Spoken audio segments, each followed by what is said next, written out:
नमस्ते दोस्तों, weekly weather forecast में आप सभी का बहुत बहुत स्वागत है।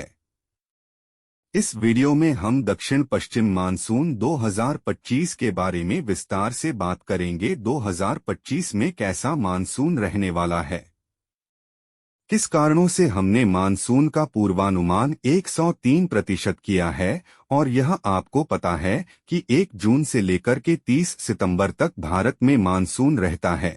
हालांकि 15 मई से ही इसका शुरुआत अंडमान और निकोबार आइलैंड्स में हो जाता है, लेकिन ये केरल में 1 तारीख के आसपास दस्तक देता है और 17 सितंबर से मानसून जो पश्चिमी राजस्थान है वहां से विदाई लेना शुरू कर देता है। तो जुलाई और अगस्त के जो महीने हैं वो सबसे ज्यादा अहम होते हैं, सबसे ज्यादा बारिश वाले होते हैं। लेकिन जून का महीना बहुत ज्यादा महत्वपूर्ण होता है, क्योंकि उस समय अगर अच्छी बारिश होती है तो फसलों की बुवाई समय पर हो जाती है। तो ये सारे जो कारक हैं उसके बारे में बात करेंगे। तो हमने 11 अप्रैल को जो 2025 का दक्षिण पश्चिम मानसून है, इसके बारे में हमने पूर्वानुमान जारी किया था, और जो पूर्वानुमान था वो सामान्य का 103% जारी किया था, और जो 1 जून से 30 सितंबर के बीच में जो 868.6 मिलीमीटर बारिश होती है पूरे भारत में, लेकिन इसे औसत वर्षा कहते हैं, यानी लॉन्ग पीरियड एवरेज, यानी कि लंबी अवधि ये होता है। और इसका अगर 3% इसमें जोड़ दिया जाए तो 895 मिलीमीटर बारिश होने की संभावना दिखाई दे रही है। और जो सामान्य मानसून होता है वो 96 से 104%, अगर इसे औसत माना जाए तो इसका 96 से 104% है वो सामान्य मानसून की सीमा होती है। तो हमने 103% बताया, यानी कि सामान्य से अधिक का मानसून के संकेत है। और उसका कारण ये है कि जो एल नीनो था वो तो अब है नहीं, और आगे के भी उम्मीद नहीं है कि एल नीनो मानसून के समय में प्रभावी होगा या आएगा। एल नीनो ही एक ऐसा कारक है जो मानसून को खराब कर सकता है, और एल नीनो का मतलब होता है कि भूमध्य रेखीय पूर्वी प्रशांत महासागर में अगर समुद्री सतह के तापमान बढ़ जाते हैं तो वहां पर दक्षिण अमेरिका, पेरू, वहां पर बहुत ज्यादा बारिश होती है, क्योंकि अगर समुद्री सतह के तापमान बढ़ेंगे तो वहां पर गर्मी बढ़ेगी, बादल बनेंगे और बारिश ज्यादा होगी, और जो ट्रेड विंड, व्यापारिक हवाएं होती है वो कमजोर हो जाती है।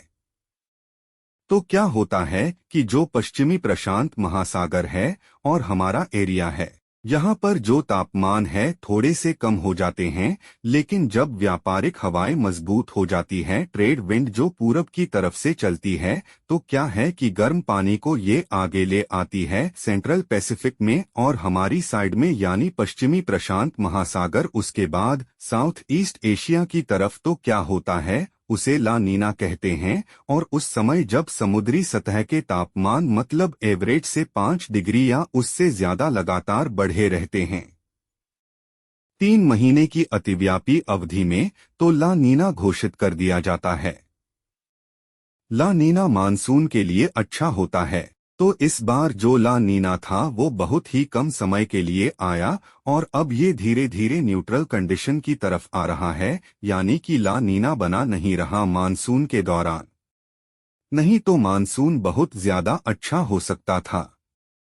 वैसे ला नीना का बहुत बड़ा आपसी संबंध नहीं है, लेकिन अब धीरे धीरे जो यहाँ पर जो गर्मी हो रही थी पश्चिमी प्रशांत महासागर में वो थोड़ा सा कम होने लगी है, लेकिन न्यूट्रल कंडीशन रहेगी, यानी कि एंसो न्यूट्रल कंडीशन जब होती है तो भी मानसून खराब नहीं होता। और दूसरी बात यह है कि इंडियन ओशन डाइपोल जो है वो भी ऐसा पूर्वानुमान है कि मानसून से पहले ही वो पॉजिटिव में आ जाएगा। तो पॉजिटिव इंडियन ओशन डाइपोल और न्यूट्रल कंडीशन, यानी कि तटस्थ स्थिति, दोनों मिलाकर के मानसून को खराब नहीं होने देंगे। तो सामान्य मानसून की संभावना आगे दिखाई दे रही है।